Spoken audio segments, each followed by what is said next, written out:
여러분들께 이름 없이 빛도 없이라는 책을 소개해드립니다. 이 책은 가난하고 어렵고 무척 캄캄하던 시절에 우리가 일어설 수 있도록 도움을 주었던 미국의 젊은 선교사들의 헌신적인 노력을 기록한 책입니다. 여러분께서는 감동과 교훈 그리고 삶의 지혜를 얻으실 수 있을 것입니다. 감사합니다. 그래서 이제 미군 감축 추진이 제가 이제 오늘 이 문제를 들여다보면서 갖게 되는 생각은 특별히 군사 전문가가 아니고 외교 전문가가 아니더라도 상식적으로 생각해 보게 되면은 현재 규모를 유지하기는 어렵다는 거지.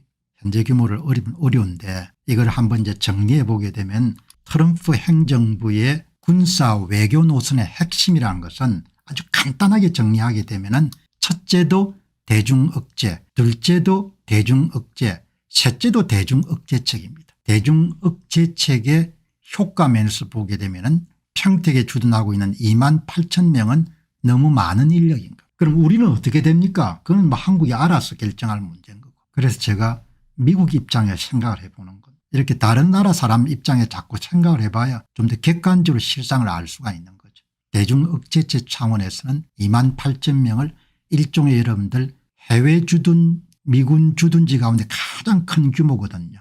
그것도 바로 중국의 코앞에 중국의 여러분들 미사일이나 이런 데 이런 도달거리에 2만 8천 명을 주둔하고 있는 보시게 되면은 그럼 두 번째는 주한미군의 대중억제 효과는 얼마나 되냐. 여러분 지도를 보면은 다 답이 나옵니다. 이 지도를 보시게 되면은 이게 6.25 전쟁 1년 전에 있었던 미 트루만 행정부의 미 국무장관 애치슨이 껐던 애치슨 라인인 겁니다. 한국은 미국과 참 좋은 관계를 유지해야 하려고 무척 노력해야 되죠. 왜냐하면은 이 지도를 갖고 여러분 생각해 보게 되면은 미국이 대한민국을 포기하는 것은 그렇게 어려운 일이 아닌 것 같습니다. 이 보시기 바랍니다. 당시에 크게 파장을 일으켰지 않습니까? 애치슨 국무장관이 미국 방어선에서 대한민국과 대만을 제외해 가지고 이 애치슨 라인이 한국의 전략적 여름 중요성은 우리가 생각하는 것보다 그렇게 크지 않다는 겁니다. 일본은 엄청나게 중요하죠. 왜냐하면 태평양이 뚫리게 되면 바로 미국 서부가 뚫리는 거니까. 그런데 일본이 여러분들 마치 방파제처럼 버티고 있는 겁니다. 그러니까 항상 우리가 살아가면서 자기 처지를 잘 알아야 되지 않습니까?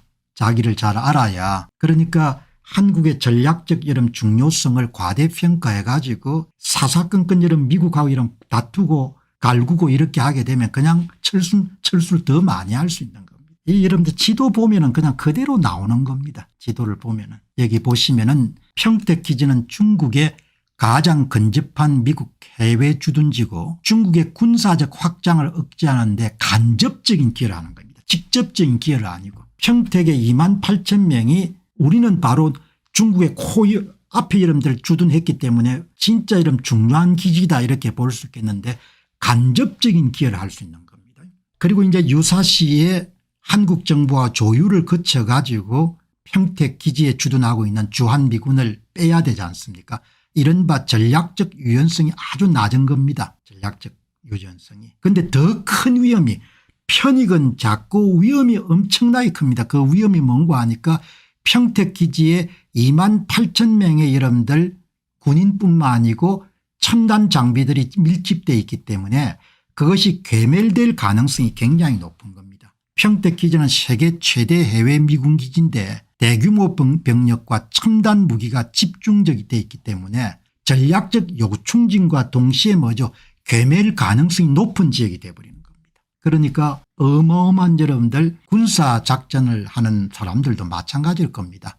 유사시에 적으로부터 타격을 가장 최소화하는 전략을 쓰지 않겠습니까? 모든 세상 일이란 것이 투자도 그렇고 여러분 군사작전도 그렇고 전부가 편익을 극대화하고 피해를 가장 줄여주는 거니까. 이렇게 여러분들 지금 돌아가는 거죠. 그럼 미국 당국자가 지금 갖고 있는 가장 큰 고민이 뭐냐. 대중억제책을 가장 효과적으로 수행하는데 미군 당국자가 갖고 있는 가장 큰 고민은 평택 기지의 취약성하고 그다음에 끈끈이 한국 정부하고 의논하는 전략적 유연성의 여러분들 한계 이런 부분이 큰 문제가 될 겁니다. 주한미군의 평택기지 문제점은 북한의 단시간에 걸친 장사정포 탄도미사일 생화학무기 등의 심한 타격을 입을 가능성이 높고 중국의 장거리 정밀 타격 가능성, 중국의 대함 대지 미사일 공격 가능성이 매우 높은 지역이다. 분산을 시킬 필요가 엄청나게 있다는 겁니다. 한국은 100억 불 이상 정도 투입한 겁니다.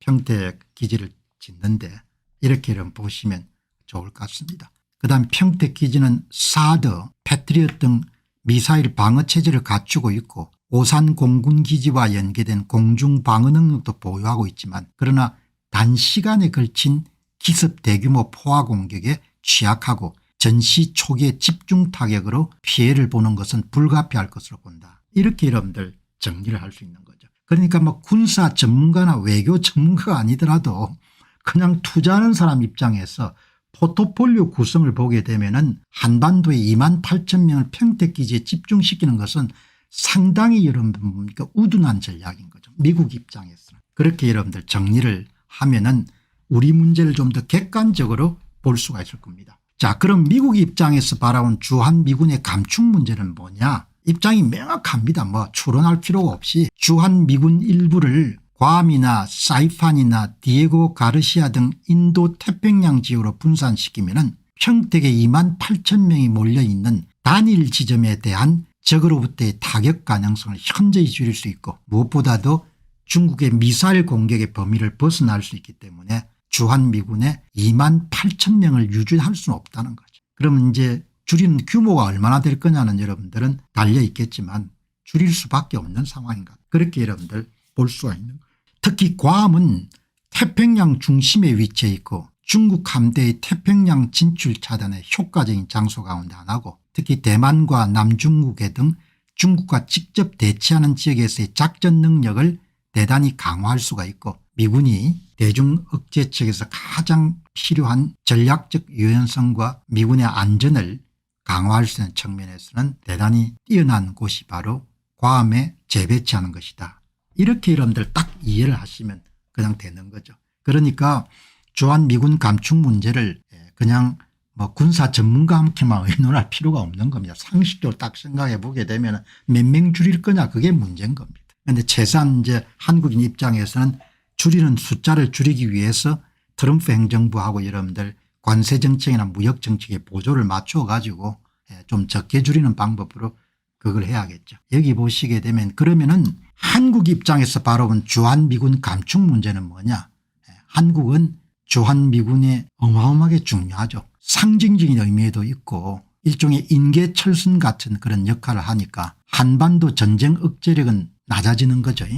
그리고 한국과 미국의 동맹관계도 좀 느슨해질 수밖에 없는 것이고 그럼 또 이제 좌파 진영에서는 그런 생각도 하겠죠. 아니 우리를 보호해 주지 못하면 그럼 우리가 중국에 줄을 서겠다 뭐 이렇게도 할 수 있는 거죠. 그 사람들은 엉뚱한 면이 있으니까 그거는 또 미국이 좀 놓치고 싶지 않은 부분이겠죠. 뭐 그러나 내일 이제 좌파 정부가 등장하게 되면은 친중 정책이나 아니면 중간에 양다리 정책으로 나가겠죠. 트럼프 행정부가 양다리 정책을 허용을 안 할 거니까 그렇게 여러분들 보시면 좋을 것 같습니다.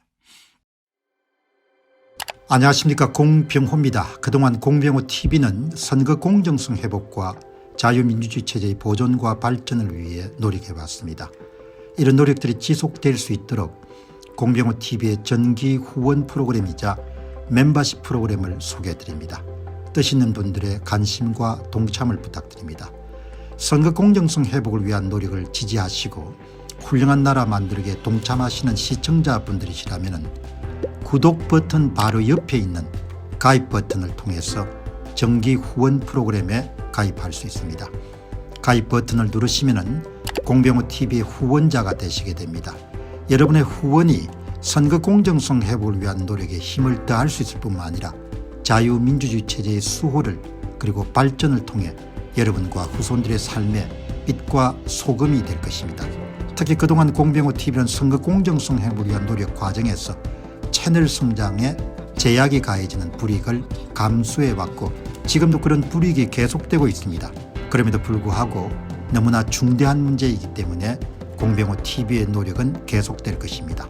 여러분의 깊은 관심을 부탁드립니다. 감사합니다.